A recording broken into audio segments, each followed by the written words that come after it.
Bonjour, bonsoir. Je suis Carlos Moser, le citoyen du monde. Écoutez, nous sommes en direct de Dallas à l'occasion justement de la 4e édition de la ABC, la All Bamileke Convention. Nous avons fait pas mal d'interviews. Voici une autre qu'on vous propose avec un aîné, un confrère, un journaliste, animateur de radio, télévision, événementiel, promoteur culturel. Il fait dans le showbiz. Il a exercé dans plusieurs médias au Cameroun et on le retrouve, on est très heureux d'ailleurs de le retrouver ici à Dallas. On va avoir un échange avec lui.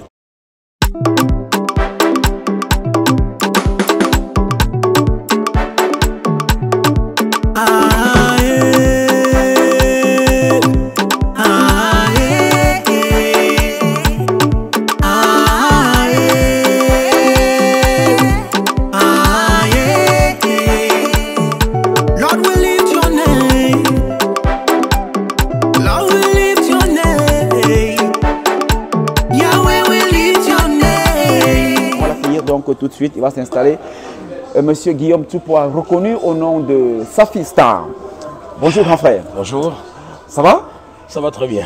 Oui, ben, on a regardé cette 4e édition de la All Bamileke Convention. Tu étais alors au devant de la scène, que ce soit à la soirée culturelle, que ce soit à la soirée de gala, que ce soit à l'after party qui était dans un grand parc.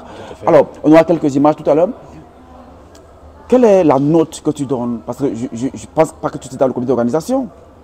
Ou bien tu y étais? Bon, disons que c'est un plaisir d'être là. Merci Carlos Moser pour cet honneur. Et je pense que cela fait plaisir d'intervenir, pas seulement pour parler de soi, mais pour parler de la profession et surtout édifier les autres. Pour ce qui est donc de la question qui vient d'être posée. Oui. La note, parce que là, après on va revenir sur ton parcours bien entendu, mais la note déjà, la note. Bon, il est difficile pour quelqu'un qui a travaillé de s'attribuer une note. Il est très difficile parce que moi, je n'ai pas le sentiment d'avoir donné le meilleur de moi-même. D'accord. Mais c'est ceux qui me regardent, qui apprécient ce que j'ai fait et qui attribuent chacun une note comme ça lui vient à l'esprit. Donc je sais que j'ai reçu beaucoup des personnes qui sont venues me féliciter pour le travail qui a été fait. Et ce qui me fait comprendre que s'il fallait que je m'attribue à moi-même une note, peut-être que je donnerais 17 sur 20. Peut-être que je donnerais 17 sur 20 pour être modeste, mais parce que je n'ai pas le sentiment d'avoir donné véritablement tout ce que j'avais, mais j'ai fait de mon mieux. Alors, Guillaume Tupou, parti maintenant pour Safi Star. Commençons par ce nom Safi Star, comment il t'arrive? Bon, en fait, c'est très simple de comprendre. Guillaume Tupou, c'est le nom que mes parents m'attribuent à la naissance. D'accord. En fait, Guillaume, c'est mon prénom. Tupou, c'est le nom de famille. Hein, parce que la famille Tupou. Oui, la famille Tupou. Donc, il y a un autre nom, Piendio, qui est le nom qui m'a été attribué par les parents.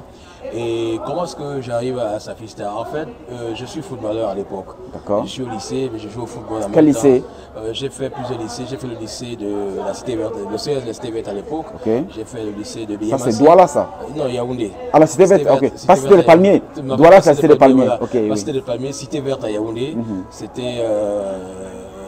C'était encore un petit lycée, un CES à l'époque. CES, oui. Et après, j'ai fait le lycée de Biémassi à Yaoundé, oui. et plus tard le lycée de Tinga. Donc, pendant que je jouais au foot, j'étais toujours capitaine dans les différents lycées. Et les gens m'appelaient la star et tout ça. Et entre-temps, comme je faisais aussi le boulot de présentateur, MC. Non, on n'appelait même pas encore MC parce qu'on était au lycée. Ouais. On parlait d'impresario. Voilà. Oui, donc on venait les activités culturelles à l'établissement. Vous voyez, et c'est comme ça que je dis, bon, à l'époque on utilisait les platines. Ouais. Oui, les platines, les gars qui faisaient les DJ, pour mixer les musiques. Ouais. Et ils avaient la tête de lecture de, comment vous appelez cela? On avait le saphir qui était là. Oui, oui. Alors moi je me suis donc identifié par rapport à cela. Je me dis, il faut que je m'appelle désormais le saphir. Le saphir qui part. Et comme je jouais au foot, on m'appelait la star. J'ai donc fait un lien, j'ai donc m'appelé Safi Star. Donc voilà comment j'arrive à composer cela. Et puis bon, voilà. Et chaque fois que je faisais mes interventions, je me faisais appeler Safi Star. Donc c'est comme ça. Et le nom a été facilement adopté aussi par la communauté facilement, très facilement. Parce que j'ai pris deux mots, c'est-à-dire Safi et j'ai pris la star. Donc voilà, c'était pour que ce soit facile. Parce que moi, je voulais que ça sonne bien à l'oreille. Un nom doit aussi être commercial. C'est quelque chose qui doit captiver. Facile à prononcer. Tout à fait. C'est un peu ça. Les gens m'identifier même à la pierre bleue et tout ça. Bon, j'ai dit chacun, il va, n'est-ce pas, de ce qu'il comprend. Ce qu'il et ressent. moi, je pense, voilà, tout ça. Donc, voilà comment j'arrive à me donner ce petit nom. Et je voulais même préciser que j'ai à un moment voulu changer parce que je voulais maintenir le nom africain. Ouais. Parce que vraiment je voulais que ce soit africain, mais étant donné que ce sont des instruments, Saphir c'est un instrument qu'on peut trouver partout, Star c'est quelque chose d'universel, donc j'ai trouvé mieux de maintenir ça comme ça. Tu nais où? Je suis né à Yaoundé. Yaoundé en 1970, d'accord, le 25 juillet, il faut être précis, parce que c'était un samedi. Donc, j'ai eu on a l'heure tu donnes tellement de détails. Non, je sais que c'est un samedi parce que j'ai eu l'occasion de vérifier. De vérifier, oui. Oui, sur le calendrier, j'essaie de faire... Quel jour était ce jour-là? Il se trouve que c'est un samedi, et voilà. Donc, je suis né à Yaoundé, j'ai grandi à Yaoundé, j'ai fait mes études à Yaoundé. Une famille plutôt modeste, aisée? Pas aisée, vraiment. Une famille modeste. Et encore, j'étais un enfant de quartier chaud de Yaoundé, quartier comme Kana à Yaoundé. Comme Kana, donc, on était entre Madagascar, parce que j'ai fait l'école primaire des sources de Madagascar. Donc, et vous voyez que c'est un quartier des enfants très très chaud, il n'est pas facile d'évoluer dans ces quartiers, mais les parents parvenaient quand même à nous canaliser. Donc je peux dire que je suis né d'une famille modeste, et je pense que ce soit une famille riche ou pauvre, je pense que c'est un problème de concept, et ça dépend de ce que chacun... La richesse ou la pauvreté, c'est quelque chose qui dépend. C'est un état d'esprit? Oui, un état d'esprit en fait, ce que je me dis, c'est un état d'esprit, et je pense que si vous pensez que vous êtes pauvre, ça va vous coller à la peau et vous allez vous morfondre et ça ne sera pas bien. Alors, si vous pensez que vous êtes riche, même si vous avez 10 francs dans votre poche, et que vous considérez que c'est votre richesse, ça vous allez vous sentir aisé. Moi, j'ai vu beaucoup de gens qui n'ont rien, mais ils ne se sentent pas pauvres. Ce n'est pas parce qu'on n'a rien qu'on est pauvre, ou bien parce qu'on a beaucoup qu'on est riche. Donc moi, je pense qu'il faudrait qu'on fasse parfois cette différence-là. Je suis un enfant né je suis né dans un quartier chaud, et j'ai pu quand même... grâce, n'est-ce pas, aux orientations des parents, et voilà, me mettre au pas, parce que mon père nous donnait pas aussi des cadeaux. Des parents fonctionnaires? Non, jamais, mes parents n'ont jamais été fonctionnaires. Mon père était commerçant, ma mère était ménagère. Et elle était en même temps couturière. Bon, de temps en temps, elle faisait des tricotages à la maison. Donc, elle faisait ces petites activités comme ça. Donc, mon père était commerçant. Mais avant d'être commerçant, il a été enseignant à l'époque. Donc, dans le Noun, nous n'étions pas encore nés. Donc, c'est l'histoire qu'on nous compte. Donc, voilà, quand le papa nous dit, il a enseigné pendant un bon bout. Et puis après, il a arrêté. Fils unique? Non, je suis né d'une famille de 9 enfants, 4 garçons et 5 filles. Bon, j'ai perdu un grand frère en 85 au Nigeria, paix à son âme. Donc il est mort très jeune, je suis encore tout petit au lycée, et puis bon voilà. Donc, on nous a seulement informé qu'il est décédé, et voilà, nous avons... C'était difficile, mais on a accepté ça comme ça. Alors les autres, ils sont aussi des stars, comme Saphir Star? Bon, peut-être dans leur domaine respectif, je ne sais pas. Par exemple, mon grand frère Elvis Kemayo, lui, il est star mondial. Ouais. Donc, beaucoup disent que j'ai suivi ses traces. Nous avons des traits de ressemblance. Oui, tout le monde ne peut pas être ça dans une famille. Donc, lui, il a fait son chemin. Il est arrivé à un niveau où il espérait peut-être arriver. Vous voyez, jusqu'à aujourd'hui, à son âge, il continue de faire... continue à être sollicité. Et voilà, c'est un peu ça. Et moi, dans la vie, je me suis aussi fixé des objectifs. Bon, chacun dans la famille a ses objectifs, a ses projets et a ses ambitions. Donc, je ne peux pas savoir ce que mes autres frères, ce qu'ils représentent dans leur domaine respectif, parce que moi, je ne vais pas trop dans leur champ. Ils sont basés au Cameroun ou bien ils sont aussi à l'étranger? Ils sont basés au Cameroun, et j'ai d'autres membres de la famille qui sont ici, mes nièces, l'une de mes grandes soeurs qui vit ici aussi. Et puis, j'ai mes nièces, mes neveux qui sont... J'ai Costil qui est du côté de Wisconsin, il est médecin là-bas. J'ai ma nièce qui est sa grande soeur qui est du côté de Colorado, qui fait dans le management. Et voilà, j'ai l'une de mes nièces aussi qui est au niveau de New Mexico, qui est en cycle doctorat en ce moment. Donc voilà. Alors venons-en donc au métier d'animateur, de journaliste. Comment tu t'y colles? Tu étais déjà impresario? Comment ça part? Tu arrêtes l'école et puis tu t'y fonces, tu t'y lances? Bon, voilà comment ça se passe. Tout petit, je suis passionné, n'est-ce pas, de la chose médiatique. À l'époque, il n'y avait pas encore des radios et télé privées au Cameroun. Je suis à l'école primaire à l'époque. Il y a une dame qui vient à l'école. Elle veut rencontrer les enseignants. À l'école primaire? À l'école primaire, à l'école publique des sources de Madagascar. D'accord. Je faisais la classe du CM1 et mon maître à l'époque c'était... je crois Matuko Bernard. Matuko Bernard. Et la dame, elle s'appelle Christine Levina, elle est journaliste. Je ne sais pas si elle a encore envie, mais je pense que ça date de longtemps. Quand je regarde l'âge qu'elle avait à l'époque, je ne peux pas savoir où elle se trouve maintenant. Alors, elle a besoin des enfants qui doivent passer à une émission à la radio. D'accord. Là, c'est la CRTV. Ça, c'est la radiodiffusion du Cameroun. Radiodiffusion du Cameroun, oui. C'est qui est le poste national aujourd'hui. Tout à fait. Ils appellent ça radiodiffusion du Cameroun. Alors, nous, elle a besoin des enfants qui peuvent parler à la radio, on va les enregistrer. Et c'est comme ça que le maître désigne quelques élèves parmi lesquels moi. Et on se retrouve à la radio. Déjà, la radio n'était pas loin de mon quartier. Si je vous dis comment j'ai fait pour arriver là-bas, ce jour, je suis allé à pied. Parce qu'en fait, à l'époque, on n'avait pas ce souci-là. Il n'y avait pas de moto, il n'y avait pas de... Oui, c'est vraiment la grande époque. C'était vraiment... Les distances n'étaient pas aussi rassemblées comme aujourd'hui.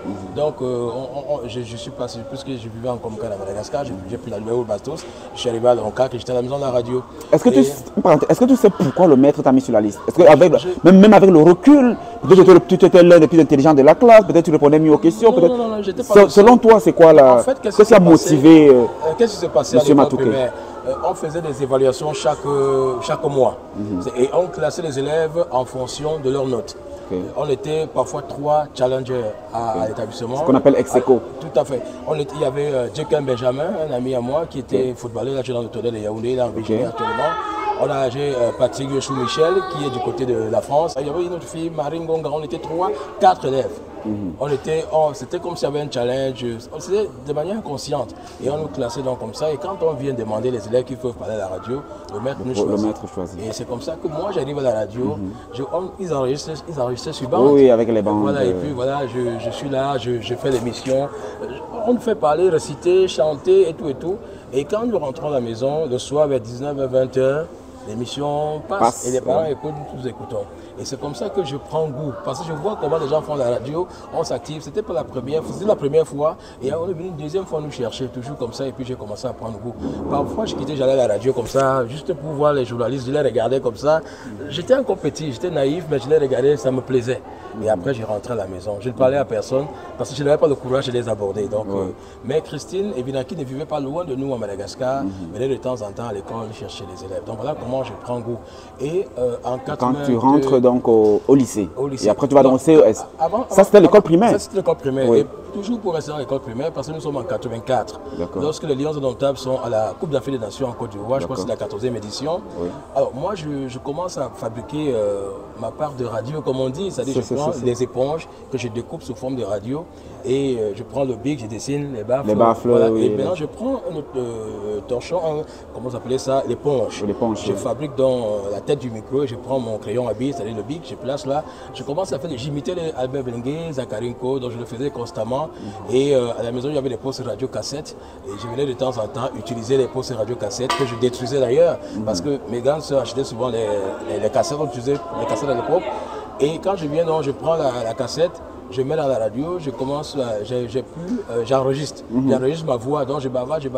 Oh, je me rends pas compte que j'en ai des détruits, des musiques qu'elles ont achetées. Et c'est quand tu viens écouter la musique, au milieu, se rendre compte qu'il y a quelqu'un qui a parlé. Et c'est qui? C'est bien moi. Donc ça devenait toujours un problème. Donc j'ai causé pas mal de dégâts à ce niveau-là. Donc quand j'arrive au lycée maintenant, au CS, il y a ce qu'on appelle le club journal qui est créé. Et moi j'étais avec le club journal. Bon, je me montre dynamique et il y a à l'époque l'un des surveillants généraux qui était là, M. Edouard Augustin, qui était d'ailleurs ministre des Sports, qui était notre surveillant à l'époque, qui était surveillant au CS à l'époque, parce que M. Lombard était le directeur. CS de la cité CS de la cité verte. Cité verte. Cité verte à Yaoundé. Donc c'est comme ça que, parce que lui il faisait dans les arts martiaux, et il y avait des activités rentrant dans le cadre des activités de la jeunesse, et c'est comme ça qu'il me donne l'opportunité de parler, de présenter. Je tremblais, j'avais peur. Et c'est comme ça que je présente. Et on me dit qu'il y aura cérémonie au centre culturel camerounais. Alors, à Yaoundé, je dis ok, je vais ce jour-là. On me dit que c'est moi qui dois parler. Je faisais toujours la classe de 5e. J'avais peur parce que je voyais les grands là. J'ai tremblé pour la première fois de ma vie. Et dès que j'ai fait ça, plus jamais je n'ai tremblé devant. C'était la première et la dernière fois que je tremble. Parce qu'on m'a mis en confiance, on m'a boosté, il m'a parlé. Parce qu'en même temps, il était notre professeur de français. Donc, il venait de temps en temps dispenser des cours de français. Et voilà comment j'entends dans ce milieu. Et au lycée, je continue, je suis dans les différents clubs. Et à l'université, j'ai fait la même chose, j'ai intégré les groupes et puis on avait un club communication parce qu'il y avait un mouvement à l'université Yaoundé 2 où j'étais à soi. On appelait jeunesse estudiantine, je sais plus, le nom m'échappe un tout petit peu, peut-être ça va revenir. Donc j'intègre dans ce mouvement et on me désigne comme responsable de la communication. Alors à quel moment est-ce que tu intègres les médias? Alors, avant d'intégrer... Comment se fait la transition? Avant d'intégrer les médias, j'ai commencé à faire des émissions de vacances à la CRTV, à la CTV à l'époque. Et j'ai commencé à faire ces émissions de vacances et tout et tout. Et j'étais à Yaoundé. Et entre-temps, je vais à Bafoussam. Je prends mes congés quand je suis à l'université de Yaoundé 2 à Soie. Je vais dans Bafoussam parce que mon père là-bas, il est malade. Donc je profite pour aller là-bas. Je fais dans un stage à la CRTV Bafoussam. Donc, je rencontre des gens comme les Jacob Guigny, je rencontre des gens comme les Paul Bino Bidias, les Paul Ngounou, Père son âme, les Sissako Tanko. Donc ce sont ces gens-là qui essayent de m'encadrer, de m'intégrer et on me donne une responsabilité de m'occuper des animateurs de la radio. Alors quand j'arrive là-bas, ça bouillonne, les gars ne sont pas contents parce qu'ils avaient leurs émissions là-bas, c'est quoi, laser, et ainsi de suite. Bon, moi je viens, je me fais tout et ils vont faire des mauvais rapports sur moi et Paul Bino Bidias m'appelle. Il laisse l'impression qu'il est en train de me censurer, mais en fait, il me dit, c'est parce que ces gars-là, ils ont vu ta façon de travailler, ils ne sont pas contents, mais tu vois, demain, c'est toi qui dois piloter toutes les opérations, et c'est comme ça qu'on met en confiance. Est-ce que tu as d'autres noms de d'autres jeunes de cette époque-là qui montaient avec toi? Peut-être les Châtelains à l'époque, ils étaient là déjà? Ils étaient déjà nos aînés. Ils étaient là, les Parce que Châtelains. les Châtelains, quand on lance la FM 94 à Yaoundé, je crois que j'ai fait la classe de 3e ou seconde. Donc les Châtelains animaient déjà, il était même étudiant à l'époque à Yaoundé, à l'université de Yaoundé. Parce qu'on n'avait pas encore créé Yaoundé 2, donc ils étaient à Yaoundé, ils animaient avec les jolis Nimgom, les Folies d'Iran, c'est eux qui étaient... Châtelain n'était pas encore animateur plein, mais il faisait déjà des choses, il participait aux émissions de la FM 94, et après il a commencé à animer ça. Il a commencé à nous séduire à Yaoundé. On les a imités, les Billy Show et bien d'autres. Donc voilà des gens qui ont essayé de nous booster. Et quand j'écoute Billy Show à la radio, qu'est-ce que je fais dans mon quartier à Yaoundé? Au quartier comme Kana, on a une association qui s'appelle AJN. Et AJN, on crée donc un mouvement en février, la semaine de la jeunesse. Et on a un gars au quartier qui est DJ, il a les appareils. J'ai dit on va créer donc une FM du quartier. Une FM locale, Et on avait une villa au quartier. L'homme le plus riche de notre quartier, M. Kolom Fanga, qui était directeur de la poste de Yaoundé et qui malheureusement est décédé, donc père son âme aussi. C'est dans son local qu'on avait installé tout notre matériel à la cour. Et moi j'animais, je faisais le show avec les jeunes du quartier. On faisait des émissions limitées, les émissions de la FM 94 et bien d'autres. Et c'est comme ça que tout le quartier m'a adopté. J'ai commencé à présenter les soirées aussi au quartier. Et ce que je veux ajouter à ça, c'est que chaque fois qu'il y avait un événement quelque part, je dépensais de mon argent. Je prends mon argent, je vais à Douala. Si j'apprends qu'il y a un anniversaire dans ta famille, que tu es mon ami, moi je viens faire ça comme ça gratuitement et parfois on me donne 5 000, 10 000, j'étais encore étudiant. C'était une école? C'était une école, c'était une véritable école de terrain. Mais après ça, je suis en 96, j'ai fait le concours lestique. Bon, je suis admissible, mais à la fin, je ne suis pas... Ton nom disparaît. En 99, je repars. Bon, l'opération ne marche pas. Et voilà, et maintenant, en tant que j'avais déjà, j'intervenais déjà dans les médias pour certaines entreprises. Étant étudiant, je le faisais en même temps. Donc je partais de temps en temps, je communiquais pour les entreprises, je communiquais pour les artistes, et ainsi de suite. Et c'est là où j'allais constamment à la FM 94. C'est là où je rencontre Jupo Remingono qui me dit, on causait, il est content. Lui, il était déjà habitué à ces choses-là, Et on causait, il appréciait mes interventions. Bon, il n'était pas trop mon ami à l'époque. Bon, j'avais un peu de recul parce que c'était un aîné. Et puis, bon, je ne savais pas comment. Il n'y avait pas encore de radio, il n'y avait pas de visibilité. Et c'est donc comme ça que un jour, je me balade dans la ville.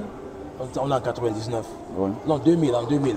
J'ai un ami qui est en France aujourd'hui. Il s'appelle Hérony Morgan Palmer. Je travaillais pour les établissements fédéraux à Yaoundé en 97. Et c'est comme ça que j'intervenais chaque fois à la FM 94 pour parler de cette entreprise. Et c'est donc comme ça que Morgan vient travailler avec moi. Morgan Palmer, on travaille ensemble. Et un jour, Jupo Remingono nous voit, nous sommes en 2000 au niveau du cinéma Abia. Il nous dit qu'il y a une radio privée qui va bientôt lancer à Yaoundé. Il parle de Radio Siantou. Il dit qu'au moment venu, il n'y a pas encore de téléphone. On n'avait pas de téléphone. Et il devait faire peut-être des communiqués par la presse pour que les gens puissent venir au casting. Alors, qu'est-ce qui se passe donc?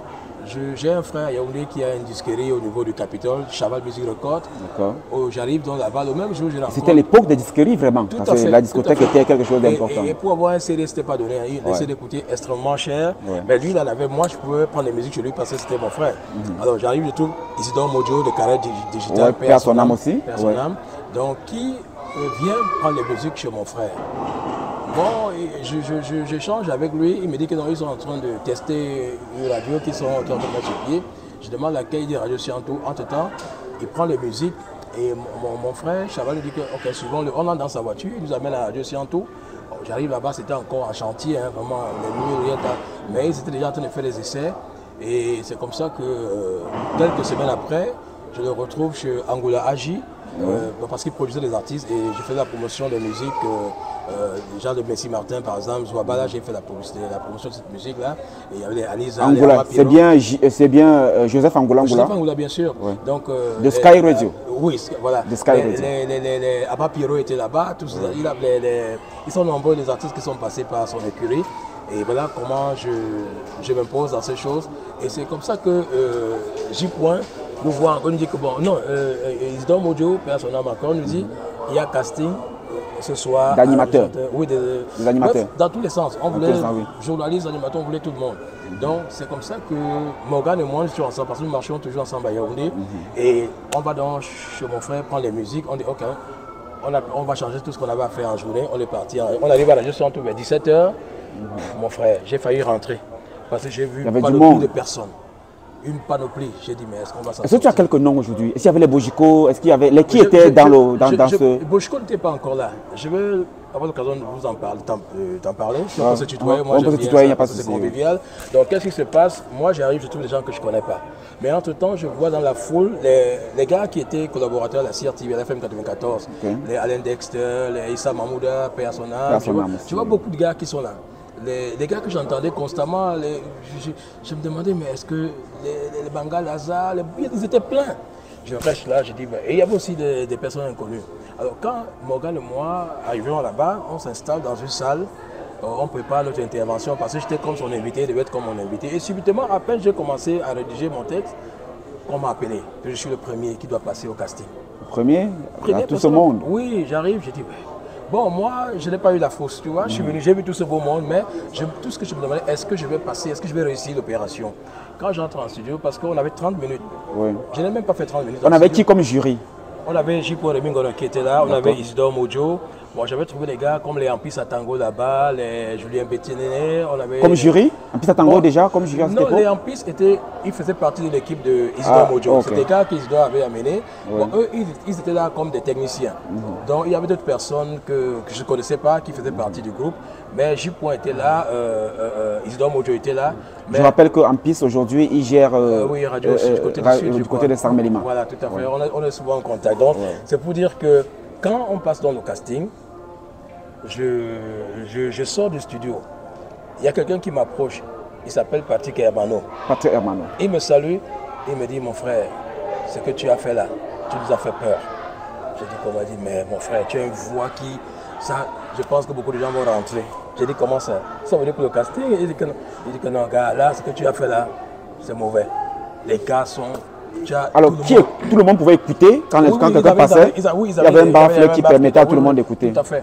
Donc, quand j'entre en studio, je ne savais pas que les gens écoutaient. C'est quand je sors. Je n'ai pas fait 30 minutes parce qu'on me dit stop. Je me dis, oh, peut-être que je suis en train de mal faire. C'est ça le truc aussi. Quand tu es dans un casting, quand on te dit stop, tu ne sais pas si c'est le stop positif ou un stop négatif. Je suis sorti, je suis allé attendre. Et la prochaine personne qui doit passer, c'est Morgan Palmer, qui était mon invité et qui me prend aussi comme son invité. Donc c'est comme ça qu'on fait l'émission. Lui également n'a pas fait 30 minutes. Stop. C'est dit stop. J'ai dit, gars, peut-être qu'on est en train de mal faire. Parce que quand je vois les Dexter, les tels gars qui bougeaient derrière la FM 94, je me demande bien si on va sortir. On a fait presque 1 ou 2 semaines de casting parce qu'on éliminait au fur et à mesure. Et c'est comme ça qu'on a retenu un certain nombre de personnes. Et j'étais surpris qu'on m'appelle et qu'on me dise que je suis le major des animateurs. Et le deuxième qui venait, c'était Eoné Morgan Palmer. Donc c'est comme ça qu'on a commencé à travailler, à construire. Les Hermanos étaient retenus également. Alors, parlons donc de Cyril Bojiko, comme tu le disais. Je pense qu'à l'époque, il était à Radio Lumière chez Ndissamba. Et c'est lui qui était l'animateur vedette là-bas. Vedette, voilà. C'était. Et il me semble qu'à cette période-là, il avait une sanction, il était suspendu d'antenne. Alors, qu'est-ce qui s'est donc passé?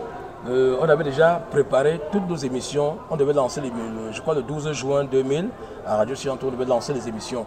Et on a fait une rencontre le dimanche, la veille. Et on a fini peut-être vers 20h, 21h. Il était question que chacun rentre se préparer pour le matin. Et qui devait ouvrir l'antenne? Patrick Hermano. Donc on arrive au carrefour Vombi à Yaoundé, on rencontre Thierry Bojiko. Je ne sais pas s'ils se souviennent de cela, mais je pense que c'est une image qui reste dans mon esprit. Et c'est comme ça que J. cause avec lui et autres. On lui dit, mais tu reprends quand? Il dit non, on l'a suspendu, il ne sait pas quand. Et c'est comme ça que J. lui propose de venir donc travailler, si tu veux. Il a dit, ok, il n'y a pas de problème. On a donc collé à Patrick Hermano. Et c'est comme ça qu'ils ont lancé l'émission. Et Bojiko est devenu aussi, je crois, l'animateur vedette de l'émission parce qu'après, je ne sais pas ce que Hermano est avec J. Et puis finalement, c'est Bojiko qui a pris, je crois, l'émission. C'était quelle émission? C'était la matinale ou bien c'était une émission? La matinale. Je crois que c'était Cocorico, quelque chose comme ça. Parce que Bojiko, on l'appelait le souverain, machin. Il aimait bien jouer la musique de J. Piana. Et c'est comme ça que tout le monde l'a adopté. Et il est devenu une grande star de la radio. Mais pour la petite histoire aussi, quelques temps après, Bojiko étant employé de Radio Sianto, était sollicité aussi par quelqu'un d'autre. Un monsieur qu'on appelait Pipo. Je crois que c'était le fils de Elise Bar à Yaoundé, pour ceux qui connaissent. Oui, on connaît Elise Bar à Issos. À Issos, voilà. Donc il veut lancer une radio et il prend Bojiko comme celui-là qui doit contacter les gens. Bojiko m'en parle et puis je parle aussi aux autres amis. Morgan Palmer. Oui, tout ça. Morgan Palmer. Morgan était déjà parti de Radio Sianto parce qu'après, 1 ou 2 mois, il a eu des problèmes avec J. Ils se sont séparés, chacun a pris sa route.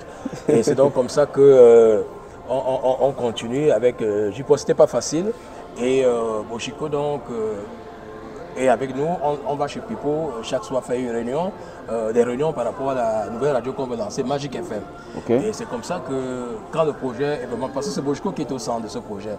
Mais je vais te dire qu'à la fin, Bojiko n'était plus là, nous n'étions plus là parce que certaines personnes qu'on avait fait venir se sont maintenant passés pour les stars ou pour les vedettes, c'est pas pour des acteurs principaux. Ouais, parce que moi j'amène quelqu'un, par exemple, dans ce projet, et c'est la personne qui subitement va négocier mon salaire. Je dis, mais attends, c'est moi qui t'amène dans cette affaire. Parmi lesquels un certain Joli Koum. Parce qu'il y a une interview de Joli Koum qu'il a accordée, ça fait quelques jours à nos amis de Médiature, où il parlait aussi de l'arrivée de Magic FM. Joli Koum n'était pas encore dans le projet de Magic FM. Je crois qu'il était à l'époque à Ariane Télévision. Je pense bien, oui. Parce que nous étions les premières personnes. Nous sommes vite partis du projet. Avant on faisait des réunions déjà à Essos parce qu'on a lancé, on avait déjà installé tout le monde. Nous étions là. Ce sont même les techniciens de Sianto, Eric et Vinhor qui ont fait ce travail. Installé, oui. Et à la fin, nous n'avons pas. Au moment où il fallait lancer la radio, il y avait déjà des polémiques. Il y avait les Max Bebel qui étaient là, tout ça, on était ensemble. Issa Mamoudou, le générique de sport de Magic FM, c'est moi qui l'ai choisi. Une chanson de Wes Madiko que je propose à Issa Mamoudou qui était très lié à moi, on était très liés, paix à son âme. Paix à son âme aussi. Oui, on a beaucoup travaillé ensemble, on était au service des sports et tout ça à Radio Sianto. Et voilà comment Bojiko même est parti de ce projet parce qu'il y avait déjà... Du projet Magic FM. Oui, c'était lui, il faut être honnête. C'est lui qui a été contacté pour le lancement et tout. Il était vraiment à cette opération, mais après... Il n'a plus continué, mais quelques temps après, quand il est parti de Sianto, je crois qu'il a un peu travaillé à Canal. Il est malade à la CRTV à un moment. Je pense que les choses ont il a fait carrière à la CRTV, à la télévision, avec l'émission Champion. Tout à fait. Et puis il s'est retrouvé à Canal 2 aussi. Mais à Canal 2, il était producteur déjà. Tout à fait. Il faisait l'émission, je crois, Constellation. Il faisait Constellation, il était producteur et il faisait la matinale à Sud FM. Tout à fait. Donc voilà comment, à un moment, je l'ai rencontré un jour à Bali, il me dit qu'il n'est plus très chaud à faire ces choses. Alors revenons sur toi, Alors après ton casting, donc, quelle est l'émission qu'on te donne quelle émission que J.Reming te donne à Radio Télévision Sianto est devenue Radio Téméné Sianto? La vérité c'est que avant que les radios privées ne naissent, je travaillais déjà sur les projets d'émission. Je travaillais sur les projets d'émission parce qu'en fait, il y avait quelqu'un qui devait lancer une radio privée, la première même. Amplitude FM que vous voyez devait être l'une des premières radios, avant Sianto même. Parce que Amplitude FM, c'est récent? Oui, peut-être que vous ne connaissez pas l'histoire. L'histoire, c'est que Amplitude FM c'est un projet qui est né depuis des années. C'est qui le promoteur? C'est M. Numbissi Christophe, qui est le patron de New TV en même temps. De New TV. Le boss, il a ses hôtels là à Yaoundé, c'est un homme d'affaires. Donc ce qui fait que moi je viens, parce qu'il faisait le câblage comme Manuel Chatué? Tout à fait. Donc c'est eux qui distribuaient et tout. Et il y avait quelqu'un qui Et même le propriétaire de Ariane TV, il fait aussi dans le câblage. Tout à fait. Oui. Et celui qui est c'est l'histoire du Cameroun. Celui qui est donc promoteur, c'est ça qui est important. celui qui fait dans la promotion des produits de M. Nubissi, c'est Lazare Liboire et Tundi, qui venait parler chaque jour à la FM 94. Et ça m'intéressait. Et c'est comme ça que je prends les contacts qu'il donne. Et un jour, je me rends à Eric Sono. Un matin, j'arrive là-bas, je tombe sur le patron lui-même. Il avait un très grand bureau et je viens, il me reçoit. Et il me dit, ok, tu connais les bois et tout. Il me pose des questions. J'avais une mallette, un sac, comme j'étais étudiant, j'avais ma veste sur moi et tout ça. Donc, j'étais allé à pied, pour être honnête. J'étais allé à pied, j'ai transpiré. Mais quand je suis arrivé là-bas, j'ai un peu plus le temps de respirer avant d'entrer dans son bureau. On a toujours marché à pied. Voilà. Moi, je marchais de Colomé 5 pour le centre-ville Radio Lumière. Donc, c'est comme ça que j'arrive, donc, je le rencontre, il m'envoie chez Liboire et Tundi. Je cause avec les bois, il m'explique quoi les questions et tout. Bon, ça a pris du temps. Entre-temps, les Ndisamba ont lancé, les radios Rennes ont lancé. Mais je ne suis jamais allé chez Ndisamba. Mais je suis allé plutôt à Radio Rennes à un moment donné. La scène n'était pas facile parce que le boss, je crois qu'il était enseignant dans une université. C'était un peu une radio religieuse. Il jouait beaucoup plus de musique religieuse, des musiques d'une certaine classe. Vraiment, c'était pas évident. Mais c'est même l'une des premières radios, peut-être les gens ne savent pas. Je crois que c'est même la première radio qui a lancé au Cameroun, mais les gens n'ont pas trop suivi. Et après, Dissamba est venu, Siantou est venu, mais Siantou est venu vraiment damer le pion à toutes ces radios-là. Donc, parlant donc de l'émission en question qui m'avait été collée, j'avais préparé déjà mon concept. Avant même qu'on ait lancé radio, j'avais une émission, j'avais préparé une émission, j'avais plusieurs émissions. Avant d'aller au casting même? Oui, avant d'aller au casting. C'est des choses que j'avais déjà préparées longtemps avant l'émission. J'avais fait mon synopsis. Oui, j'ai tout spécifié dans le synopsis. L'émission s'appelait Canicule. Alors, je me disais que c'est une émission que je peux faire entre 16h et 18h. Donc c'est une émission qui se fait sous la canicule. Tout à fait. Quand il fait chaud. Et la petite histoire, c'est que le jour du lancement des émissions à Radio Siantou, le 12 juin 2000, qu'est-ce qui se passe? À 16h moins, c'est-à-dire on est à 15h30 comme ça. Donc l'émission a été adoptée? Bien sûr. Ils n'ont rien corrigé sur l'émission, ils ont adopté l'émission, le nom de l'émission, ils ont tout pris, ils ont tout accepté. J-Point avait demandé à ceux qui ont des émissions de proposer. Et quand tu n'avais pas une émission, un concept, lui, il pouvait te proposer autre chose. Ça, c'est au moins ce travail. C'est pour ça qu'il dit parfois qu'il a formé beaucoup de gars, il a aidé les gars. Bon, ça, je dis... Il n'était pas beaucoup cité, hein? Quand il dit qu'on le cite, il cite plus les Bojico. Non, il cite ceux qui sont peut-être, ceux qui créent la polémique peut-être au Cameroun. Il cite beaucoup les gars aussi de Vision 4. Quand je vais te parler du lien qu'il y a entre lui et moi, tu vas comprendre. D'accord. Peut-être vous êtes mal séparés aussi. Hein? Allons-y, allons-y. Alors, qu'est-ce qui se passe donc? L'émission, je dois la lancer à 16h. Et surtout qu'entre 15h et 15h30, il y a coupé d'électricité à Yaoundé. Et il pleut en même temps. Alors là, on est coincé. J'ai point à la maison, il a fait son show, son contre-show le matin, il est parti. Et entre-temps, on est coincé à cette heure-là, 16h, pas de lumière, 16h30, pas de lumière, 17h, pas de lumière, 17h30, on essaie de voir si le groupe peut être alimenté, rien du tout. Et vers 17h, peut-être 45, la lumière revient à Yaoundé. Alors, 15 minutes avant la fin de l'émission. Oui, puisque... C'est 16 à 18h l'émission. 16 à 18h, donc je n'ai jamais lancé l'émission à 16h. Ouais. Alors quand je reste là, j'ai point dit non, fais l'émission là à 18h. J'ai dit, fais ça à 18h. Il n'y avait rien à 18h? J'étais encore là. Il n'y avait rien de prévu? Je ne pense pas qu'il y avait une émission à 18h parce que c'était une grille expérimentale qu'on lançait, c'est la première grille qu'on lançait. Et en temps, il m'a donc dit de lancer l'émission à 18h. Et j'ai donc lancé, puisque les auditeurs ne savent pas que l'émission doit passer à cette heure-là, c'est une nouvelle radio. Ouais. Et à 18h, donc, je lance l'émission Canicule. Et c'est comme ça que ça prend de l'envol. Et puis, l'émission marche. Et maintenant, les gens lui disent que mais, comment tu parles de canicule et tu viens faire l'émission? La nuit, c'est 20h et finit à 20h, c'est pas la canicule. Il s'agit d'une émission caniculaire, c'est-à-dire que ce n'est pas au sens de la chaleur qu'il fait dans la ville, non, c'est au sens des musiques que je dois jouer dans l'émission, des musiques chaudes. C'est comme ça que j'ai justifié ça. Donc, et dans l'émission, je jouais des musiques, des variétés camerounaises et africaines, et je donnais des informations sur les artistes. Et après, il a intégré dans l'émission Martinez Zogo, qui était son homme de main. Après, bon, c'est lui qui fait venir Martinez Zogo à Radio Siantou, pour ceux qui ne savent pas. Et Martinez intègre mon émission. C'est sa première radio, Zogo? Martinez avait était déjà rodé dans les cabarets et autres. Père son âme aussi, Martinez. Père son âme, vraiment, c'était un ami, un collègue à moi, on a travaillé dans la même émission. Et ce qui fait donc que quand il intègre l'émission, il fait seulement la satire sur les artistes, tu vois. Il essaie de dire des choses que les artistes font, tout ça. Donc il a le côté satirique. Un peu comme l'Infostar qu'on a eu dans plusieurs émissions. Voilà, il mettait plus la satire là-dedans et puis bon, ça a donné une autre coloration à l'émission. Et autre chose que je vais souligner par rapport à cette émission, à un moment donné... Canicule Canicule, bien Finalement, sûr. tu adoptes 18h ou bien tu remontes à 16h? Non, on adopte 18h parce que c'est parti. Mais le générique, il n'avait pas l'heure, on a modifié encore. On n'avait pas mis l'heure. On n'avait pas mis l'heure sur le générique. Et c'est en plus même qui fait mon générique, mais je ne mets pas l'heure. Donc oui, c'est lui qui met la voix pour le générique et tout et tout. Et Eric va monter les effets et tout ça. Donc voilà comment on travaille et puis l'émission prend de l'ampleur. Entre-temps, il y a des auditeurs qui doivent aussi intervenir pour saluer leurs amis, ainsi de suite. Et c'était vraiment intéressant. Donc voilà comment l'émission a été adoptée à Radio Sianto. Et en temps, il y a aussi des petits soucis. Parfois, je peux me suspendre même d'antenne. Et il m'a même fait partager l'émission à un moment avec Serge Tamba. Donc j'ai fait une semaine, Serge Tamba fait une semaine et tout et tout. Bon, moi, ça ne m'a posé aucun problème. Et en temps, je travaille aussi au service du sport. Et quelques temps après, alors, étant donné que la concurrence commence à prendre l'ampleur, la CRTV lance les différents FM. On déploie les équipes un peu partout. C'est Lazara Mougou qui lance l'émission Question de temps sur la FM 94. 10-12. Les châtelains qui sont affectés dans les grandes villes comme Douala et autres. Alors maintenant... C'est à ce moment-là qu'on a Volcan Hit Parade? Non, mais c'était bien avant. Non, le volcan est passé bien avant. C'est bien avant. Oui. Okay. Le volcan est passé avant. De Saint-Lazare à Mougou. Mendoza sentant la concurrence venir. Demande aux gars, qu'est-ce qu'on fait? Il faut tordre le cou à la concurrence. Et en pleine réunion, Saint-Lazare Mougou dit, c'est une question de temps. Donc il lance dans l'émission Question de temps sur la FM 94 qui prend de l'ampleur. Alors j'ai dit qu'il faut la réplique. Il me demande donc, parce que j'avais déjà, comme j'ai partagé l'émission avec l'autre, on a un animateur qui doit passer après Bojico, entre 9h et 10h. Il s'appelle Pixo Black, qui doit faire qui vient parler en imitant Folie d'Iran. Ouais. À un moment donné, ça ne donnait plus. C'est-à-dire que ça... Parce qu'au départ, il a fait rêver les gens, on croyait qu'il s'agissait de Folie d'Iran.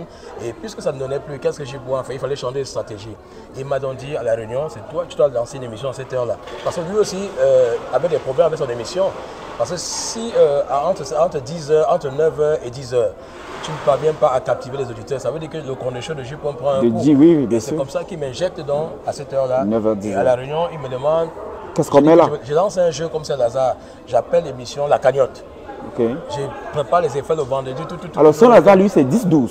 Qui ça? Saint-Lazare, c'est 10-12. Non, Saint-Lazare, c'est le matin entre... C'est le réveil matinal? Oui, non, il est entre 8 et 9 heures. Question de temps? Oui, question de temps. Okay. Et 30 minutes, c'était une émission qui allait très vite. C'est-à-dire qu'on ne vous laisse pas le temps de réfléchir. Oui. On pose une question. J'ai connu cette émission quand j'étais à la FM 94. Et je prends dans le même style.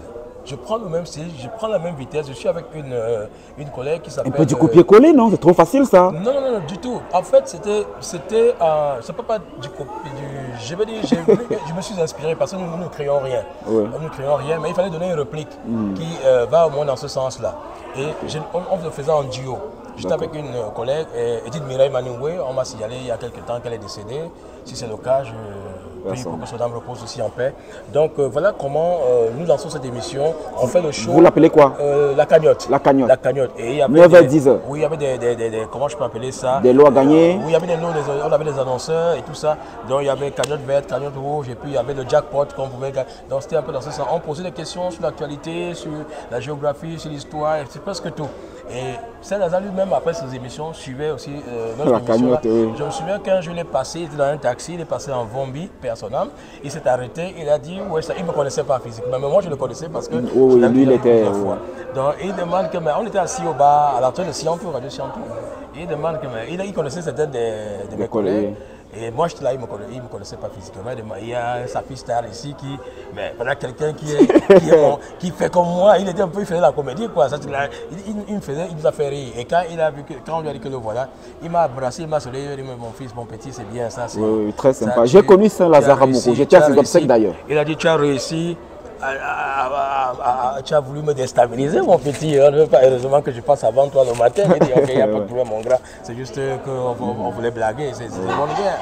Donc voilà comment on arrive à travailler à ce niveau-là pour ce qui est des radios Sianto. Alors, comme tu parlais des relations avec Jupo Rémi Gonon, je pense que nos relations étaient... Un homme très versatile. Oui, Jupo n'était pas facile. Il n'était pas facile, mais comme tout dirigeant, tout responsable, il dirigeait à sa manière. nous n'étions pas toujours très d'accord avec lui. Ça, nous n'étions pas toujours très d'accord. Je pense que les Boubangom qui étaient là peuvent te dire, les Issa Mamoudou personnel, Eric Eva et bien d'autres. Bon, on avait toujours des relations parfois conflictuelles, mais c'est parce que les gens n'aimaient pas dire la vérité à J-Point. Mais nous étions toujours prêts à lui dire des vérités en face. Il n'aimait pas la vérité? Bon, J-Point, si c'était la vérité qui allait dans le sens de le valoriser, d'accord. Mais si c'est une vérité qui va dans le sens de critiquer ce qu'il fait, ou non, ça devient... Parce que je me souviens... Ça fait un peu du Samuel Eto'o là aussi, selon ce que certaines personnes disent. Bon, ça, il y a eu tout ça. Il y a eu tout ça. Et un jour, il m'appelle, il était au restaurant La Niçoise, face de la radio Chiantou. Ouais. Il me dit, sa fille, pourquoi tu aimes être du côté des opposants? J'ai dit, non, je lui ai dit, je suis du côté de la vérité. Je lui ai dit, je suis du côté de la vérité. Parce que si on ne te dit pas certaines choses, c'est qu'on ne t'aime pas. Donc il y a des choses que tu fais qui ne sont pas. Parce que c'était le genre de chef qui arrive, tout le monde doit se mettre au garde. Ou alors vous devez fuir, vous devez quitter. Surtout le jour de la réunion, parce qu'on avait réunion le vendredi après les émissions vers 21h. Donc où il vous fait attendre. Et lorsqu'il arrive là le soir, bon, les gens courent seulement. Nous, on avait un groupe, on ne fuyait pas, les Eric Eva et autres, on était là. Nous, on entrait en salle tout doucement. Un jour, il a même dit fermez la porte à ces gars. Nous avons ouvert, les Bouba, nous sommes entrés, nous nous sommes installés et nous sommes restés là. Et un jour, il a parlé à la réunion, les gars ont commencé à parler, les Martinez qui étaient là, les Bruta qui étaient là, beaucoup de gars qui venaient, ils encensaient J-Point. Moi, je me suis levé un jour, je dis à J-Point que non. Vraiment, moi, je veux dire ce que j'ai au fond. En pleine réunion? En pleine réunion. Il m'a donné la parole, il m'a laissé parler. Je lui ai dit que, chef, tous ces gars-là qui sont derrière toi, ils sont là parce qu'ils t'aiment. Ils sont là pour leurs intérêts. Chacun là parce qu'il veut prendre une émission, chacun là parce qu'il veut que tu lui donnes l'antenne, chacun là parce qu'il veut que tu donnes... C'est violent, hein? Moi, je l'ai dit. C'est violent, ça. Je l'ai dit en pleine réunion. Et à un moment, les gens ont commencé à applaudir. J'ai dit non, n'applaudissez pas. Voilà. Ça c'est l'hypocrisie encore. J'ai dit n'applaudissez pas. Ce que je dis là, chacun se reconnaît. Il y a beaucoup qui se reconnaissent là.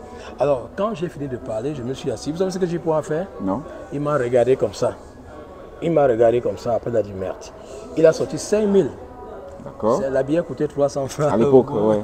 Tu vois, il a sorti 5000, un vendredi comme ça. Il m'a donné en pleine réunion. Pour dire que non, voilà, vraiment quelqu'un qui dit la vérité. Et devant tout le monde, j'ai pris ces 5000. Tu joues aussi une carte dangereuse. Après cette déclaration, il pouvait te mettre tout à la porte. Tu savais, tu étais conscient que... Je connaissais déjà notre position. Il connaissait on avait un groupe. On avait un groupe, on avait un clan. Donc, ce n'était pas pour le combattre. On avait les Achille Sako, on avait la Pisse à Tango. Achille Sako. Oui, on était de ABK Radio. Oui, on avait les Jean-Claude Matoukepe à son âme. On avait un groupe. Les DJ Bapidi, tout ça, on avait un groupe solide. Même Bouba, on était là. On jouait, mais parmi nous aussi, il y avait des gens qui jouaient un double jeu. Donc, parfois, on avait l'info, les gars, on ne peut pas un truc, les gars vont pomper l'information à J-Point. Mais on s'est bien séparés, on s'est mal séparés. Pourquoi? Parce qu'on organise une grève en 2001. Parce que les conditions de travail ne nous arrangeaient plus. Et comme J-Point, lui, il était le fils de Siantou, ça il faut le dire. J-Point était... C'est pas qu'il était mauvais, il n'est pas mauvais chef en tant que tel. Il jouait son rôle, il faisait son travail. Bon, nous, on le trouvait seulement violent, très très dur envers... Parce que J-Point lisait tous les textes. Donc tu n'allais jamais à l'antenne sans avoir ton texte. Sans avoir ton conducteur sans avoir son accord. Il signe tout. C'est-à-dire qu'il écoute la radio 24 heures sur 24. Je me souviens que J-Point a sorti un animateur d'une émission en plein 14 heures.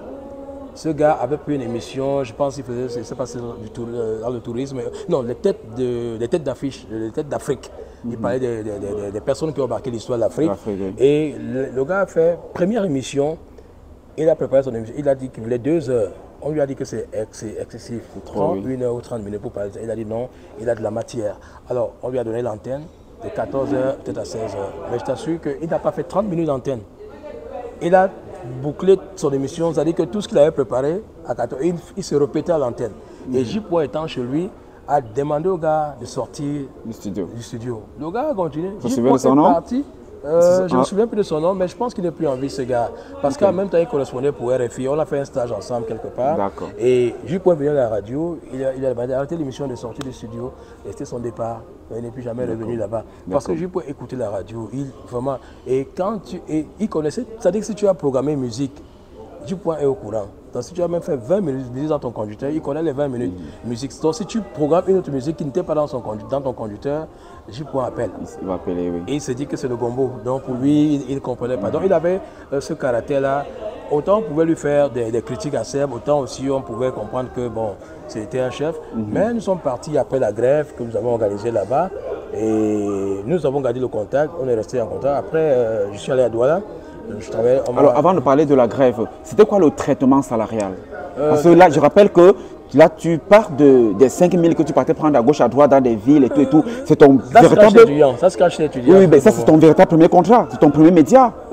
C'est pas dans un média que je le fais. Non, je parle de Siantou, c'est ton premier média. Tout à fait, oui. Est-ce qu'il a signé les contrats? Il y avait les contrats signés, ou bien c'était verbal? Je vais parler de ça pour bien comprendre. Ok. C'est-à-dire, quand on arrive à la radio Siantou, qu'est-ce qu'on nous dit? Que voilà, quand on a fini... En 99? Non, en 2000. En 2000. Quand on lance la radio, on nous dit, bon, la radio est nouvelle, il n'y a pas encore de moyens.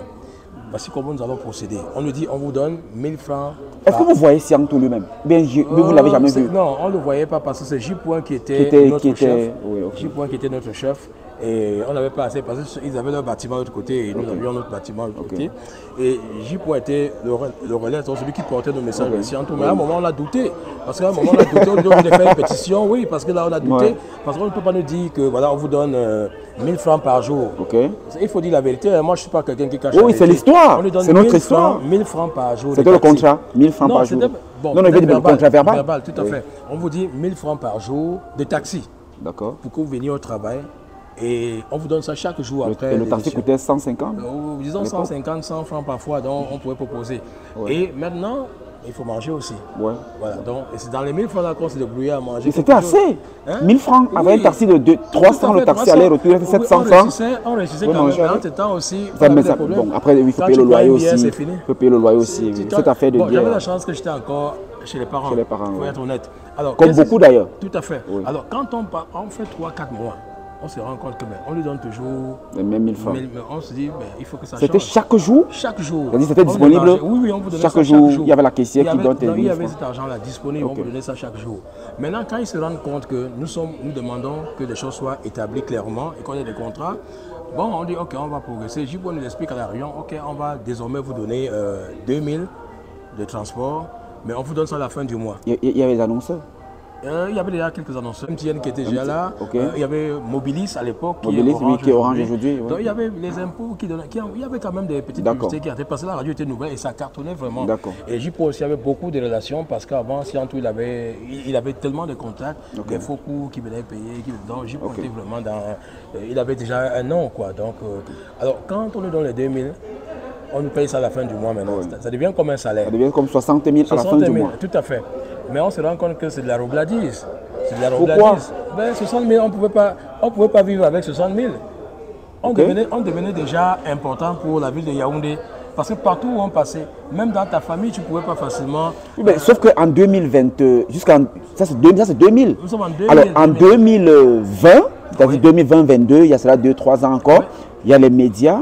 À Douala, continue à payer 50 000. Alors que vous avez 60 000 en 2000. Et vous estimez que Aurélien Tchoumi a parlé de ça pour Equinox, qu'il avait 50 000 à Equinox. Tout à fait. Mais parce qu'ils n'ont pas en 2000. En 2020, il veut dire. Les gens ont peur de revendiquer, nos confrères ont peur de revendiquer. Et parce qu'il y a parmi nous des personnes qui se contentent de cela. Oh, nous, on a levé la tête. On a levé la tête, on a dit non. Il y a cela 20 ans. Et nous, oui, bien sûr. Je crois en octobre 2021, M. Siantou nous rassemble à l'esplanade de... Non, 2001. 2001. Ça, c'est la première fois qu'on voit véritablement Siantou face à nous. Parce que là, c'était chaud. Il vient donc, il fait la réunion, il fait tout son tralala, on l'écoute. Et à la fin, il nous dit que bon, on va vous donner les papiers, le contrat de stage. On se dit, mais après 6 mois, on fait le contrat de stage, ça, c'est nous traiter comme des bandits. On a dit non, on ne peut pas accepter ça. Nous n'avons pas signé. Certaines personnes ont peut-être pris, nous n'avons pas signé. Nous n'avons pas signé, on a dit qu'on n'acceptait pas ça. Moi, je n'ai jamais vu qu'il existe en matière de travail. Tu viens de travailler 6 mois et tu deviens stagiaire. Oui, et même ça, je ne sais pas si le contrat de stage existe, je ne sais pas. Mais je sais que quand tu es stagiaire, il y a des formalités qu'il faut remplir et on doit quand même te donner quelque chose de raisonnable. Et ça n'a pas marché. On n'a pas accepté ça. On a continué d'évoluer. À un niveau, on s'est rendu compte que non, ça n'allait plus. Et puis, dès qu'une situation s'est produite, nous avons lancé une grève. Et si on n'était pas au pays, il était en France. On a mené notre grève, on est resté catégorique dans nos positions. C'était quoi la grève? Vous avez appliqué quoi? En tel mode, pas d'émission, pas de musique? Parce qu'on avait fait une réunion pour dire, c'est l'histoire que je reconstruis. Oui, bien sûr, bien sûr. Alors, on avait un groupe, parce que la première grève qu'on avait préparée, les gens nous ont trahis. La deuxième, on a réussi quand même à mobiliser les personnes qui pouvaient aussi lever le ton. Et c'est donc comme ça que, parce que JPO n'était pas là à l'une des réunions de vendredi, nous sommes retirés maintenant, on a créé un truc. Il avait qui comme adjoint JPO quand il n'était pas là, qui le remplaçait? Je ne pense pas qu'il avait un adjoint, parce qu'il travaillait beaucoup plus avec Isidore Mojo. Mais ils ont eu des démêlés. L'histoire. Il y a eu beaucoup de démêlés. Hein? Ils ont failli arriver aux mains. En plein jour, à l'esplanade, les gens ont vu, c'était chaud. Parce qu'en fait, il y a un problème de leadership. Mais ce qui est sûr, c'est que c'est J. qui devait être là, parce que c'est un fils de Siantou. Il a rendu beaucoup de services à M. Siantou. Il faut être honnête dans la vie.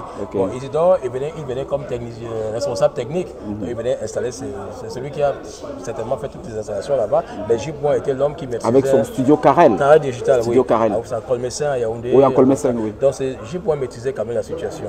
Et comme je disais, dans la grève, c'est donc produit comme ça. Et puis, il y a des gens qui ont... Nous sommes allés au tribunal. Ah bon? Oui, on allait, le ministre, parce que l'inspecteur du travail, M. Wafo, je ne vais jamais l'oublier, qui était venu pour cette affaire, n'a pas voulu nous donner notre procès de non-réconciliation. Oui, de non-conciliation, on n'a pas remis ça. Parce qu'il faut ce document pour le tribunal. Tout à fait. Nous sommes allés à l'inspection du travail. Nous avons bagarré à l'inspection. On a porté ce monsieur, on l'a jeté au sol. Oui, parce qu'il est monté sur la table, on l'a arrêté. Le délégué du travail du centre est sorti. Il lui a dit, la femme de Bouba travaillait à l'inspection du travail. Bouba Ngomna. Oui, elle était là, elle nous a même dit que non, il doit vous remettre votre... Oui, c'est une obligation. Moi, j'ai fait... L'inspecteur, le délégué régional est sorti, il lui dit, monsieur, il faut remettre à ses enfants des trucs qu'ils aillent saisir le tribunal. Pendant qu'on le faisait, nous avons appelé le commissariat central qui était à côté et nous avons fait rapidement une lettre que nous avons envoyée au ministère du Travail et au Premier ministère. Et on a... Vous étiez des rebelles, hein? Oui, monsieur Pussondois, je n'oublierai jamais, était le ministre du Travail. Madame Koum Abissike, paix à son âme, était, je crois, secrétaire général du ministère du Travail. Et on nous convoque le lundi, parce que nous écrivons un vendredi. Le lundi, on nous appelle à 14 h. Au ministère directement? Au ministère directement. Monsieur Siantou arrive à 13 h. Pendant que nous sommes en train de venir vers 13h30, on voit le gendarme en train de ramener Siantou vers le bas. Monsieur allait attendre, il voulait rencontrer le ministre avant nous. Ouais. Et moi j'ai apprécié un ministre comme monsieur Pussondois, je ne sais pas ce qu'il est devenu aujourd'hui, mais ce monsieur nous a rendu un énorme service. Et entre-temps, Mme Kouabissike, qui était comme une maman, paix à son âme, elle nous a reçus dans son bureau. Avant la réunion, elle nous a parlé des enfants, calmez-vous, il n'y a pas de problème. On va rencontrer le ministre tout à l'heure. On allait en salle de conférence, le ministre est venu. Il a introduit la réunion. M. Siantou a commencé à dire non, je ne connaissais pas où se trouvait le ministère du Travail. Ben, le ministre a dit, mais c'est une insulte, M. Siantou. Vous êtes employeur, vous ne connaissez pas où se trouve. Et on a donc, tout ce qu'il a dit à M. Siantou, vous êtes du comité central du parti au pouvoir, vous devez tout faire pour les autres. Si ces enfants décident de partir comme ils veulent là, donnez leur argent, même si c'est 1 million, donnez ça à ces enfants et partent. Siantou était avec son conseil. Alors, vous n'étiez plus là pour négocier un salaire, c'était pour départ et paiement de vos droits. Tout à fait, il n'y avait plus. Okay. Parce qu'on voulait qu'ils nous inscrivent à la CNPS et qu'ils nous donnent un salaire raisonnable. On ne lui demandait pas trop. Mais il n'a pas voulu le faire. Il n'a pas voulu le faire. Et c'est comme ça, les syndicats sont entrés en jeu. M. Zambo était là, tout ça. Donc, c'était chaud. Donc, ce qui fait que est-ce qu'il n'y avait pas les détracteurs, puisque nous écrivons l'histoire, est-ce qu'il n'y avait pas les détracteurs de Wangtou Siantou derrière vous qui vous finançaient, comme on dit aujourd'hui? Parce qu'aujourd'hui, dès qu'il y a quelque chose au Cameroun, on dit qu'ils sont manipulés, ils sont manipulés. À cette époque, il n'y avait pas de manipulation. Personne n'était derrière vous pour vous dire et aller le déstabiliser, comme c'est un média qui montait, déstabilisant le média. Personne. Pour être honnête, personne. On avait personne. Nous connaissions personne d'ailleurs. Nous sortions tous les enfants des personne n'est venu vous voir? Personne du tout. Parce que quand la grève commence, M. Tchameni, qui est le beau-fils de Siantou, appelle la gendarmerie. Les gendarmes disent qu'ils peuvent faire venir, c'est un problème interne. Appelle la police ne vient pas. Nous écrivons au syndicat. C'est tout ce que nous avons fait. Les syndicats sont seulement venus s'imprégner de la situation et ils ont dit, mais monsieur, les enfants ont raison. Voilà le problème. Donc, Siantou nous a parlé. Étant en France, on a mis le téléphone, on a laissé le téléphone ouvert. Oui, à l'époque, le fit, on n'avait pas encore les portables, tout le monde n'a pas les portables. Et c'est comme ça qu'ils nous parlent, les enfants, calmez-vous, machin. La CRTV est même venue faire un reportage sur la grève. On a expliqué le problème. Et quand Siantou rentre le samedi, la semaine de la grève, il regarde la télé, c'est effectivement cette grève qui est en train de passer. Et nous convoque le lundi il essaye de faire le dilatoire. Négocier. Il insulte même notre intelligence et tout ça. On a dit, bon, ok, on est resté campé dans nos positions. Les gens maintenant venaient, oh, c'est peut-être lui qui a envoyé maintenant les gens venir négocier pour qu'on vienne travailler. Moi, je ne suis pas parti. Mais ce que je veux te dire, c'est quoi? Pendant que nous sommes en train de faire la grève, pendant que nous sommes au ministère du Travail, pendant que nous sommes à l'inspection, certains de nos collègues se détachent. Ok. Discrètement. On a les noms, on peut citer les noms, hein, c'est l'histoire qu'on écrit aujourd'hui. Hein. Bon, moi je sais. Je ne sais pas s'il faut prendre ça comme une trahison, je ne sais pas si on les a appelés, mais je sais que quand nous sommes restés à l'inspection, on était avec les DJ Bapidi et je ne sais pas qui d'autre, et parce que les DJ dans Mondon étaient déjà partis à Magic FM et autres. Oui. Mais pendant qu'on est là, on entend d'abord un de nos collègues, Matouké, père à son âme, qui est en train de présenter le journal. Ah, on est étonné, on se dit mais comment? Mais Matouké, on était ensemble quand tu fais le journal. Quelques temps après, c'est Bouba qui est en train de faire, je crois, une émission et tout, je dis merde. Ah, Bouba a aussi trahi bon, je crois qu'il n'était pas là quand non, j'ai dit Bouba a aussi trahi un peu. Oui, bon, tout ça, il y avait deux petits qu'on aidait là, les Benjamin Fouda et Fa qui étaient encore, il n'avait même pas. Et c'est même pour eux qu'on menait aussi cette bagarre parce que Benjamin était un gars très talentueux, mais malheureusement, il n'était pas dans les conditions, on bagarrait pour eux. Mais comme c'était une question d'opportunité, les gars sont entrés dans le jeu. Donc nous sommes restés campés dans nos positions, on est arrivé au tribunal, il y a eu le dilatoire, ainsi de suite. Bon, vous savez comment ça se passe au pays. Donc, finalement, il vous a payé ou pas? Il n'a jamais payé. Il n'a jamais payé. M. Chiantou n'a jamais payé. Qu'est-ce que le procès a donné au tribunal? En fait, moi, mon avocat, c'est lui qui suivait mon dossier parce que j'étais déjà recruté à Douala. Alors, qu'est-ce qu'il fait? Moi, je vais là à Yaoundé de temps en temps quand il y avait procès, puisque ce n'était pas un procès de genre. Non, l'avocat avait déjà fait tout le dossier, mais entre-temps, je ne sais pas ce qui s'est passé. On m'a débouté de ma plainte. Et maintenant, quand j'ai eu un souci à Douala, j'ai un avocat qui suivait mon dossier là-bas, il était à Yaoundé. Je lui ai demandé s'il peut aller au greffe vérifier mon dossier, il allait le faire. Mais il me dit qu'on t'a débouté ta plainte il y a 30 jours, mais ton avocat n'a pas suivi ton dossier. Et c'est là qu'il m'a dit que peut-être que le boss est parti. Hein?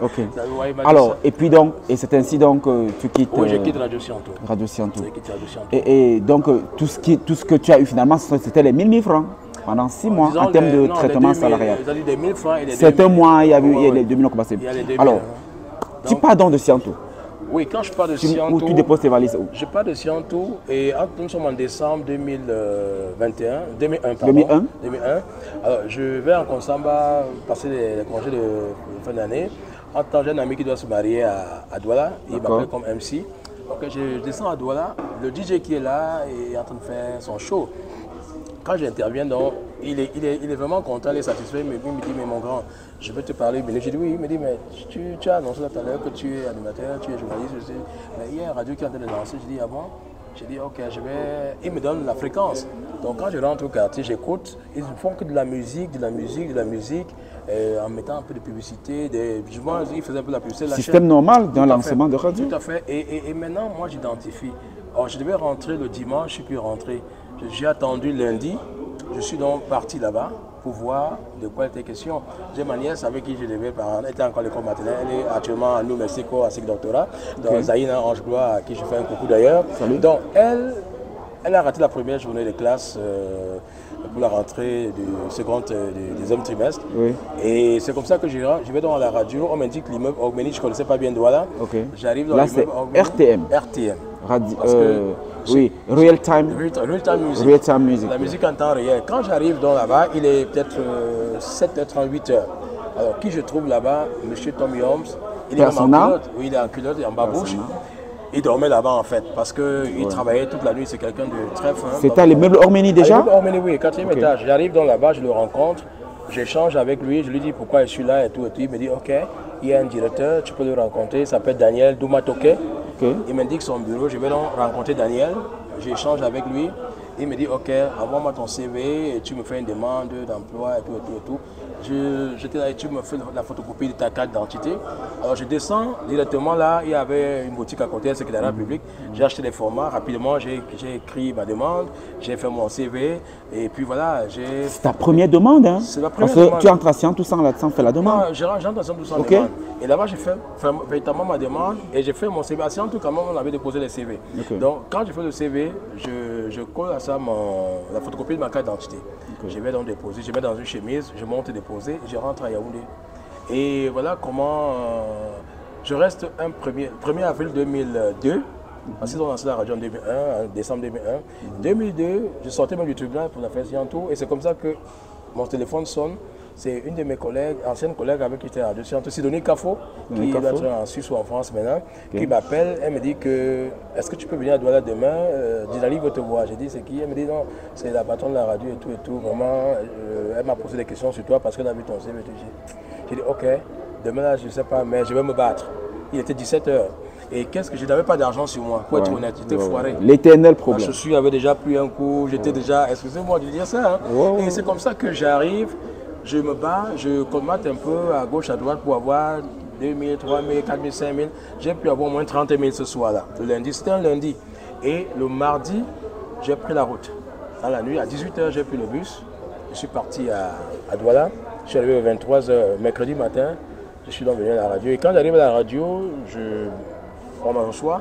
Et qui est-ce que je vois? C'est mon collègue Francis Laplage. On s'embrasse, on est content. Et entre temps, Dynali sort et dit ah, vous connaissez? Je dis ouais, oh, elle commence à crier, elle est contente. Je ne sais pas trop pourquoi. Alors, entre temps, on m'avait demandé d'envoyer un support des émissions que j'ai faites à Radio Scientour. J'ai envoyé le support et Tom m'a écouté. Il a aimé, il m'a dit ben, ça, c'est quelqu'un de bien. On m'appelle donc, il me dit c'est vraiment ta voix? Je dis c'est moi. C'est toi? Il me dit ok, viens, on va en studio. Quand j'entre en studio, ils sont de l'autre côté, la baie vitre, la baie vitrée, il m'écoute. J'ai fait 2 minutes en studio. 2 minutes. Il a coupé, il m'a appelé. Il m'a regardé. Je croyais qu'il me dit que mon frère, c'était pas ça ne vaut pas la peine. Il me dit, bon, viens, suis-moi. On est parti, il me mène au bureau, on s'assoit. Tu sais, Dynali, c'est une femme qui bouge, elle est dynamique. Tom, c'est quelqu'un de très posé. Et c'est comme ça que, voilà, elle me regarde aussi, elle me dit, bon, ok, on va travailler ensemble. Tu veux qu'on te paye combien? Voilà, pour une première fois, on te pose une question intéressante. Eux, ils sortaient de la France. Oui. Et tu veux qu'on te paye combien? Je reste comme ça, je dis, dans ma tête, je parle de 60 000. Agent de taxi, je veux proposer combien? Bon, je pense que vous voulez être excessif dans la demande parce qu'il y a des gens qui sont venus demander les 300 000, les 400 000. Mais moi, j'ai dit que moi, je veux 150 000. D'accord. On est en 2002. On est en 2002. 2002. Après, elle me regarde, Tom me regarde. C'est des gens qui n'aimaient pas discuter. Pour te dire, ils avaient encore l'esprit. L'esprit du blanc. Et après, elle me dit, bon, ok, on va te donner 100 000. Mais si après 3 mois, tu tiens tel que nous pensons, nous allons ajouter ton salaire. Ok, j'ai dit, je suis partant. Je me suis lancé, je n'avais pas d'émission. Alors, qu'est-ce qu'on me fait? À l'époque, ce jour, elle me dit, il y a Pierre Akenenge qui est à Douala. Il a l'hôtel Aqua Palace. Je quitte, je vais dans l'hôtel, on me demande d'aller lui faire, on me donne le mini-disque, le MD. Je vais dans l'hôtel, je rencontre Akenenge, j'échange, je fais un échange avec lui, je rentre maintenant parce qu'eux ils ne voulaient pas des émissions, c'était une radio musicale.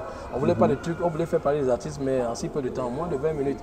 C'est comme ça que je fais l'interview à Pierre Akenenge. Je rentre avec André Mix, on monte toute l'émission, je mets la voix, Francis Laplage met la voix, et on a réduit l'émission en 20 minutes, c'était vraiment intéressant. Tom a apprécié, il a dit, wow, il m'a demandé donc de créer des émissions qu'on peut faire dans ce sens-là. C'est comme ça que j'ai lancé une émission c'était Fusion Tropicale. Entre 10h et 12h. Alors là, l'émission a à peine arrivé à Douala. Ça, c'est le prime time en radio.